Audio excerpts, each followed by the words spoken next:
Nyo kaya, ano bang gusto nyong makamit dahil malapit na po magpasko? Halos isang buwan na po eh. Siguro yung kompleto po yung pamilya sa darating po na Pasko para sa akin po. Ay, no. Maging ano lang po, happy and carefree sa Pasko. Sa tingin nyo kaya mas masaya po ba ngayon ng Pasko dahil parang tila wala ng pandemic kumpara last year? Parang mas magiging okay po ngayon kasi nakakalabas-labas na po. Kunyari, yung mga nasa malayo po na na kamag-anak, nakadalaw po pag Pasko. Kayo po kaya? Yes, same. Agree po ako sa kanya. And mga nabalik na din po kasi yung dati natin. Like, meron na po nangangaroling and yung puto bongbong po and bibingka. Eto, sa tingin nyo kaya, kayo ba'y masayahin o malungkutin kayo sa napapanahon ngayon? At medyo masayahin naman po. Masayahin po ako. Nakakapasok na po ng face-to-face kaysa po last year na online po. Kayo po kaya? Masiyahin po kasi ang dami pong naging nakamit din po this year and ayun, bumalik na din po sa dati. Eto, tanong ko lang po, mahilig ba kayo manood ng balita? Tanong lang. No, hindi po ako eh. Hindi, okay lang yan. Hindi rin po. Okay, ganito po. Bigyan ko kayo ng konting balita lang, no? Nung nakaraan kasi, last month pa ata to, no? Sabi kasi sa balita, meron kasi nag-survey sa ibang bansa na tiningnan lahat ng mga tao sa halos buong mundo. Ang tanong lang naman kung sila ay malungkot. Medyo mababaw lang yung tanong pero ang lalim niyan. Hindi natin alam kung saan sila malungkot. Malungkot ba sa pag-ibig? Malungkot ba sa walang pera? Hindi natin alam. Pero ang Pilipinas daw ay nagtala lang daw ng 58% na sasabing sila daw ay malungkot. At ang kasabay ng natin daw bansa ay mga mahihirap na bansa kagaya ng African countries at ang Afghanistan. Pero ang ibang bansa, kagaya ng nanggigera sa Israel, 25% na sila daw ay malungkot. Ang tanong ko lang po ba ay naniniwala kayo doon sa survey na yan? Sa tingin nyo, totoo ba to? Para sa hindi naman po siguro para sa akin kasi ang dami ko rin po nakikita na masaya ngayon eh. Tapos lalo po ngayon, wala na pong iniisip na sakit na makukuha. Parang ganun po. Hindi ko rin po sure kasi ano po as yung sabi nga po, nagbago na din po sa lahat. Pero hindi rin po natin alam kung ano yung struggles nila. Kasi minsan po mukhang masaya lang pero like deep inside. So hindi ko rin po sure. Sa tingin nyo ba dahil ba sa pandemya pwedeng nagbago nga ang buhay ng mga tao? Opo, kasi nawala po yung mahal nila sa buhay. Yung iba po nawala na ng interest sa outside world, like sa loob na lang po sila. So nagbago po talaga. Kayo po yan? Agree po sa akin. Ganun din. Ito po, may iba akong kanito na tanong, mabilis lang po ito, pero sunod lang po ito, no? Tanong lang po, kayo ba active sa social media? Like Facebook, TikTok, at iba pa, tanong lang po ito. Medyo naman okay naman po. Palimitan po yung nag-ano naman po from time to time. Nagpo-post po ng kung ano-ano. Kayo po yan? Opo, active po. Kasi ganito po, no? Meron ba kayong nababasa sa online or social media o may nakikita minsan, no?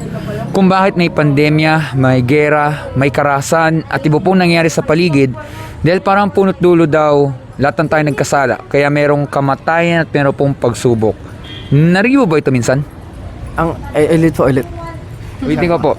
Meron ba kayong nababasa o may naririnig minsan, no? Kung bakit may nangyayaring pandemya, may gera, may taghirap, may taggutom, at iba pong mga problema sa mundo dahil parang punot dulo daw, lahat ng tao ay nagkasala, nahulog sa kasalanan. Kaya merong nangyayaring pagsubok at merong kamatayan. Narinig mo ba ito minsan? Opo, sa ang akin po siguro dun siguro parang pinapangaralan lang po tayo ng Panginoon sa mga kasalanan natin. Okay po yan. Opo, meron po. Sige to, sundan po ito para mas natin maintindihan lahat ito, no? Tanong ko lang po, kayo ba isang mabuting tao po? Tanong lang. Opo, hindi po. Marami po akong kasalanan eh. Okay, very straightforward answer. Opo, I'd say po kasi like malalapitan naman po ganun pero of course hindi po natin maiiwasan magkasala. Pero ano naman po, aware naman po ako sa mga yan and willing po to change. So I'd say mabait. Pero paano din po masasabi kung isang tao po ay mabuti? Para sa akin po pag po bukal tumulong sa iba, tapos nakikinig po kapag may kunyari, sasabi ng problema, nakikinig, tsaka yung mga tumutulong po sa ganun. Kayo po kaya? Kapag po wholeheartedly po talaga sila na willing sila halimbawa tumulong, willing po sila maging mabuti din kahit naging masama sila. Willing po sila magbago and matuto. Sige to, tanong ko lang po. Mahilig ba yung basa ng dictionary? Ako, hindi po ako.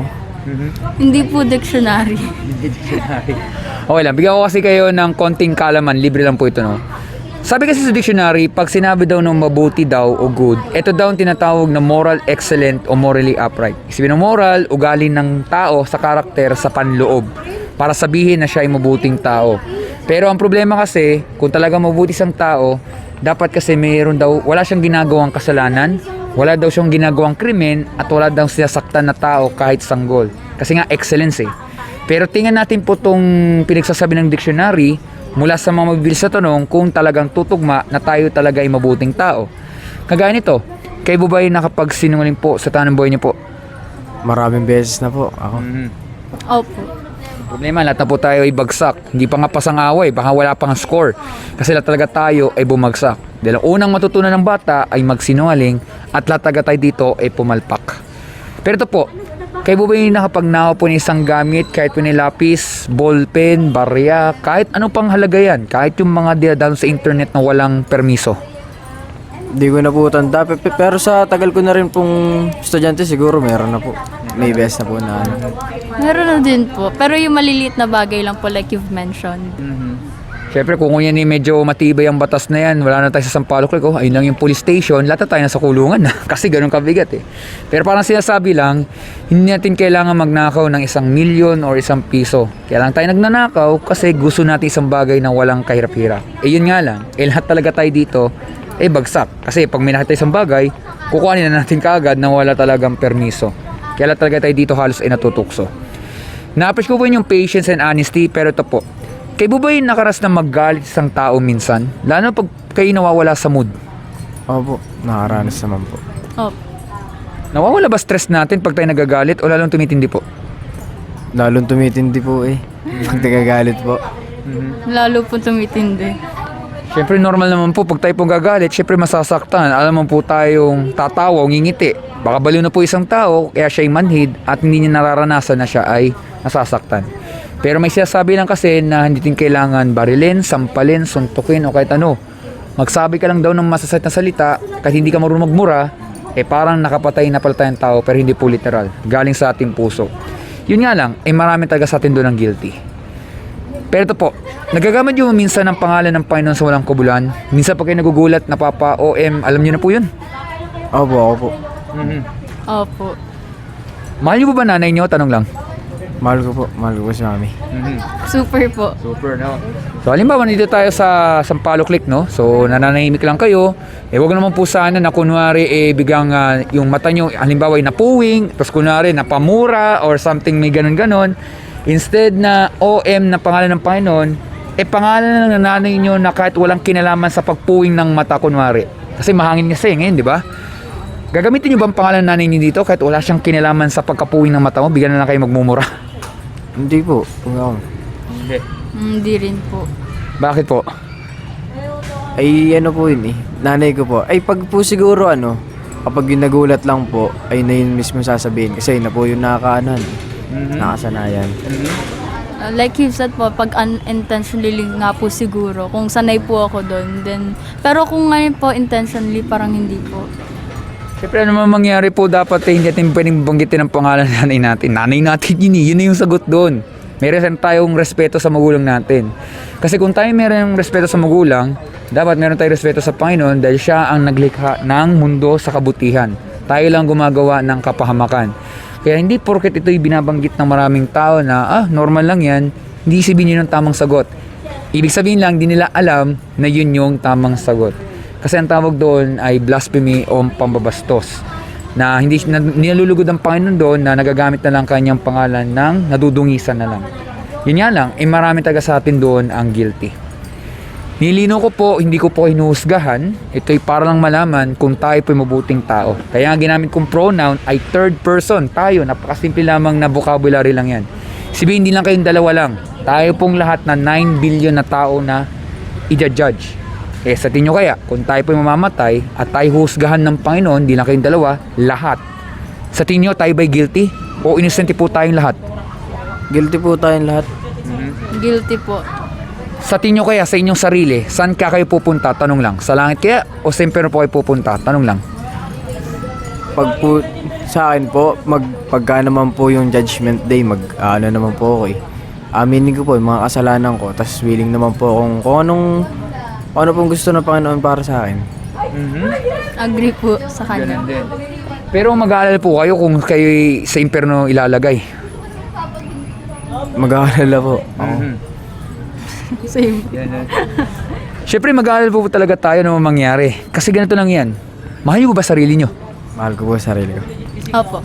Ano bang gusto niyo makamit sa buhay? Tanong lang. Maging successful po, tas matulungan ko po yung mga magulang ko pagtagal. Same po, and like peaceful life din po. Yun nga, sana nga lang, lagi tayo may peaceful kasi minsan paglakad lang natin, dilubi na kagad ang dumadating sa atin. Pero ang tanong ko lang ay ganito, alam niyo po ba kung hanggang kailan tayo mabuhay? Hindi po, wala po nakakaalam na. Hindi po. Yun yung totoo, hindi po to pananakot, hindi po manghuhula. Ibig sabihin lang po, hindi natin alam kung hanggang kailan talaga tayo mabubuhay. Kasi hindi natin alam na pwedeng paglakad na lang natin, pag uwi, bigla na tayo masagasa ng sasakyan. Hindi ko tinatakot kasi ito po ang mundong ginagalawan natin. Sabi kasi sa Biblia, lahat talaga tayo ay naninirahan na parang segundo po ang buhay. Hindi isang segundo, pag tapak nyo, tatama na kay kidlat, hindi po ganun ha. Hindi po to robot na parang kada mali ang tapak mo, tigok na. Kasi kung ganyan ang pangyayari yan, edi dapat marami na tayong nakitang duguan na dito, no? Ang punto lamang nito, hindi natin alam kung anong plano ng Panginoon sa ating lahat. At maiksi na po talaga ang buhay, dahil ang buhay natin talaga ay hiram lamang. Tama po ba? Ako. Opo. Kaya ibig sabihin, ano man mangyari, dapat talaga tayo mag-alala kasi buhay po talaga ang pinag-uusapan. At ang Panginoon po kasi, para siya'y patas, ayaw niya talaga ng kasalanan at ayaw niya ng makasalanan tulad nating lahat. Ibig sabihin, walang sinuman na mabuti kahit isa. Ganun po kabigat ang galing sa Bible. Ibig sabihin, walang sinuman po makaka-release ng perfect na sila'y mabuti dahil lagi po merong palpak. Pero syempre, bagamat po nakakapag-alala talaga dahil ang Panginoon kasi ay galit sa kasalanan, pwedeng magbago ang lahat-lahat kapag narinig natin itong salita nito. Dahil ang Panginoon ay nagbigay talaga rin siya ng solusyon kahit tayo pumapalpak. Parang halimbawa, pag hindi natin alam ang solusyon sa isang math, bibigay pa rin ng guro kahit nai-stress siya. Tama po ba? Ako. Diba? Opo. O, ganun po talaga yun. Ganyan din po ang Panginoon. Nagbigay siya ng solusyon kahit hindi natin talaga deserve. Dahil ito po ang tanong. Narinig niyo ba yung salitang mercy? M-E-R-C-Y. Ako. Yes po. Ano ibig sabihin nun? Para sa akin po yung may awa po. May awa kay sa isang tao. Ayan, same po. Ganun. Siyempre, napakahirap naman yung paliwanag pero ang Tagalog talaga ay awa. Ibig sabihin lang, pwede tayong humingi ng awa sa Panginoon na inaamin natin na tayo po yung nagkasala. Kagaya sinabi nyo, tatanggapin natin kung ano magiging hatol. Yun po yung awa. Kasi humingi tayo ng tulong sa Panginoon dahil hindi natin talaga kayang ayusin ang ating pagkapalpak. Iba ito sa mga taong nagde-deny, yung tatawag na in denial, yung talagang puro deny ka agad, puro defensive ka agad. I mean, hindi mo masama maging mag-defense sarili, no? Unless tama. Pero kung puro pangangatwiran na, iba na yon. Kaya doon lumalabas na magkaiba ang tao na humingi ng awa at ang taong hindi humingi ng awa. Kasi ang Panginoon, kinikilala niya yung mga taong hingi sa kanya ng awa. Kasi alam niyang walang sino man ang makakaligtas. Puwera lang, lalapit sila sa Panginoon, sa kanya lamang. Dahil ito po ang tanong. Ano kaya ginawa ng Panginoon upang hindi tayo tapon sa impyerno, tayo pa yung makalis po sa Judgment Day? May naiisip po ba kayo? Ano bang ginawa ng Panginoon sa ating lahat? Siya po yung nag-sacrifice ng kanyang buhay. Siya po yung nagpapao sa krus para akuin po yung mga kasalanan natin. Same po. Yun nga, tayong lahat tayong makasalanan nga, di lang sa Pilipinas, pati sa buong mundo. Pero ang ginawa ng Panginoon sa Kristo, binigay siya po yung kanyang buhay dahil siya ay nagmamalasakit. Parang isang mabuting tao, may mga tao magmamalasakit pero ayaw nilang may mga taong tumutulong sa kanila. Gusto nila sila yung masusunod. Kaya minsan yung mabuting tao ay nagiging masama. May na-encounter kayo minsan na mabuting tao pero lagi silang sinasaktan, lagi silang sinisinzone, lagi silang iniitsapuera. May napapansin kayong ganun? Opo. Diba? Po. Parang wala naman po sa akin. Wala pa po ako nakaka-encounter na ganun. Pero I believe meron po nga. Pero niniwala kayong yung ganun senaryo na mabuting tao, wala siyang ginagawang masama, pero siya yung parang nagiging masama sa mata ng iba. Oo naman po, kasi hindi naman po tayo lahat pare-parehas ng parang iniisip ba. So kung baka po sa iba may misinterpret po nila yung iba. Pero Ganun din po nangyari kasi kay Jesus eh. Wala siyang ginagawang masama, nagmamalasakit na nga siya, pero may mga tao ayaw ng katotohanan. Parang isang tao ayaw niya ng liwanag, gusto nila ng madilim. Parang nasisinaw lagi sa liwanag. Kaya pinalabas daw nilang may ginawa daw masama si Jesus, pero ang totoo, frame up, pinalabas lamang. Pero si Jesus kasi hindi lang siya tao, siya rin ni Diyos na alam niya na pagbabahagi ng katotohanan ay kapalit ay kanyang buhay. Ipinako siya sa krus, namatay man siya doon, pero siya nabuhay sa pangatlong araw para matalo pong kasalanan, matalo pong kasamaan at meron pong buhay na walang hanggan. Sa madaling salita po, kung isang tao po'y guilty, pwede po siyang palayaan dahil may nagpiyansa. Nalagyan mo yung salitang piyansa? Opo. apo. Ibig sabihin po kung isang tao po'y guilty, pwede po siyang palayaan kahit hindi niya deserve kasi talagang kinikilala po yun ng korte pag may nagbayad doon ng piyansa. At ganyan din po ang ginawa ni Jesus, ang kanyang pong buhay at ang kanyang dugo ang naging kapalit kaysa dugo po natin. Kasi ibig sabihin, natalo na po ang kasamaan at natalo po ang kasalanan. Bigyan ko kayo ng mabilis na quiz, hindi to graded, huwag kayo mag-alala. Tanong ko lang, ano ba yung 3 bansang sumakop dito sa Pilipinas? Ano po? Yang Japan. Spain. Sinasabi mo naman eh. Easy. Japan, ayun nga po, yung Spain, tas Amerika. Ano, sa tingin niyo tama yan? Apo. Oo. Eh, ang tanong ko lang po, kung sa tingin nyo tayo pa'y dayuhan pa rin sa bansa na to, tayo pa'y sinasakop, sa tingin nyo nandito pa kayo sa Sampaloc Lake? Wala po. Hindi po tayo malaya. Sigurado yan, pag gano'n nangyari. Baka makita nyo na lang po ako, naka-summary execution, pugot ng ulo ko, chinap-chap na ako, kasi ayaw nila ng ganito. Kasi totoo, sa ibang bansa yan, binaril na ako sa ulo for sure. Baka ako'y pinana na sa ulo, labas ang dugo. Hindi kayo nanood ng pelikula. Pwedeng gano'n yun eh. Pero tingnan nyo, dahil may nagbuwis ng mga Pilipinong sundalo, eto na po ang nararanasan natin. Na kahit kayo matulog dito sa Sampaloc Lake, basta walang mangyaring masama, yun yung kalayaan. Yan yung kapalit nun kaya nagagawa natin ang gusto natin. At ganyan din pong ginawa ni Jesus. Ang kanyang pong buhay naging kapalit upang matalo po ang kasamaan at manaigang kaputihan galing sa Panginoon. Ibig sabihin galing sa Kanya. At dahil doon meron pong buhay na walang hanggan. Pero may 2 bagay po para makamit siyang kaligtasan. Una, narinig ba yung salitang repentance? Ayun po ata yung yung magbabalik loob po sa Panginoon. Sige, bigyan natin. Opo, pero hindi din po ako sure. Parang same. Sure? Ibig sabihin lang po ng repentance ay pagsisisi sa kasalanan. Parang sa sakit. Di ba gusto niyo pong gumaling pag kayo nagkakasakit? Opo. Opo. Siyempre, pag kayo nagkasakit, wala kayo sa Sampaloc Lake. Ito naman simple lang eh. Kaya kasi kayo walang sakit, isipin nagagawa niyo yung gusto niyo ng maayos. Isipin, kung kayo na-stress, nakakapunta kayo sa ibang lugar na tahimik. Ibig sabihin, pag tayo nagkamali, patuloy natin tatama at tinagawang kamalian at patuloy nating ilalayo yung naging kapalpakan natin. Babaguhin ating puso at isipan. At ang isa po ay ang pananampalataya sa Panginoong Hesukristo lamang bilang Panginoon-tagapagligtas. Pag nagawa natin yung 2 bagay na yon, tsak tayo ay papatawarin ng Panginoon, bibigyan tayong bagong puso at isipan, at tayo ay ililigtas sa kapahamakan, hindi dahil sa mabuti tayong tao, dahil sa mabuti po ang Diyos. Dahil ang kaligtasan kasi ay galing lang sa Kanya lamang. Pag nagawa natin yung 2 bagay na yon, tsak hindi tayo mapapahamak, at dahil doon meron pong buhay na walang hanggan. Sa tingin nyo kaya, nagsasabi kaya ako ng totoo? Opo. Opo. Pero sa tingin nyo kaya, pag-iisipan nyo po ba ang ating napag-usapan po? Oo naman po. Opo. Ito bago po umalis, no? Bakit tayo nandito sa mundo na to? Tanong lang. Hindi ko rin po alam eh. Hindi mo rin alam. Pero naisip mo na to minsan. Opo. Naisip ko na po minsan. Opo, same po. Pero tingin ko, like, parang pinalano din na din po ni Lord na para sa mga magulang namin na karoon na kami. At ngayon, plano din po ni Lord yung buhay namin. Pero minsan na ba naitanong yan sa school nyo, parang essay writing o never pa? Ano ba?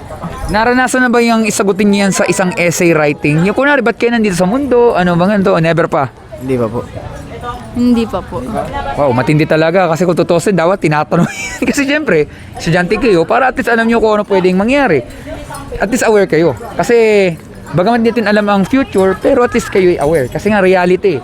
Parang sabihin, at least alam nyo yung nangyayari. Kasi baka may ibang tao, hindi natanggapin yung future, gusto nila yung nangyayari, pero hindi natin talaga kontrolado. Pero ang totoo, kaya tayo dito sa mundo, para makilala natin ang Panginoon at siya ang malugod natin habang buhay. Ibig sabihin, haharap talaga tayo sa iba't ibang pagsubok. Parang panahon lang yan. Minsan maaraw, minsan magandang panahon, minsan parang dilubyo. Pero hindi ibig sabihin, aatras ka sa takbo ng buhay. Ibig sabihin lamang yan, kailangan natin talagang dumipende lagi sa Panginoon. Dahil ang pagiging mahina, hindi sabihin ay walang kakwenta sa harap ng Panginoon. Dahil ang gusto ng Panginoon, lalong dumipende yung tao sa Kanya lamang. Kasi ayaw ng Panginoon yung mayabang sa sarili, yung sinasabing siya ay pinakamagay sa lahat-lahat. Pero totoo, yung talino at ang galing, galing lang sa Panginoon eh. Wala kang ipagmamalaki, kahit isang kusig, dahil galing lang talaga sa Kanya lamang.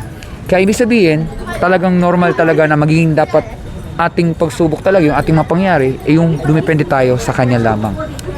Ang masamang balita, lahat talaga tayo guilty, lahat talaga tayo makasalanan, sa impyerno po talaga tayo tatapon. Dahil malinaw na ang kabayaran daw sa tinagawang kasalanan ay kamatayan. So sabihin, lahat talaga tayo ay patay talaga. Pero mabuting balita, hindi lahat ng tao sa impyerno tatapon dahil kapag nagsisi sa kasalanan at nanampalataya sa Panginoong Hesus lamang, sila ay maliligtas, hindi dahil sila ay mabuting tao, kundi mabuti po ang Diyos. At dahil po doon meron pong buhay na walang hanggan. Kayo ba nagbabasa ng Bible? Tanong lang. Hindi po ako. Hindi. Hindi rin po. Pag kayo nagugutom, di ba kakain kayo? Kahit anong mangyari. Opo. Apo. Siyempre, pag hindi kayo kumain, malilipasan kayo ng gutom, magkakasakit, matindi ang pwedeng mangyari. Kung tayo nagugutom, kakain talaga tayo. Ganyan din po sa spiritual. Kapag tayo po nagugutom, basahin ang kanyang salita dahil yan yung parang love letter sa atin. Tanong lang, kayo ba'y nakagawa ng love letter? Tanong lang. Opo. Kayo ba'y nakatanggap na ng love letter minsan? Apo. Diba?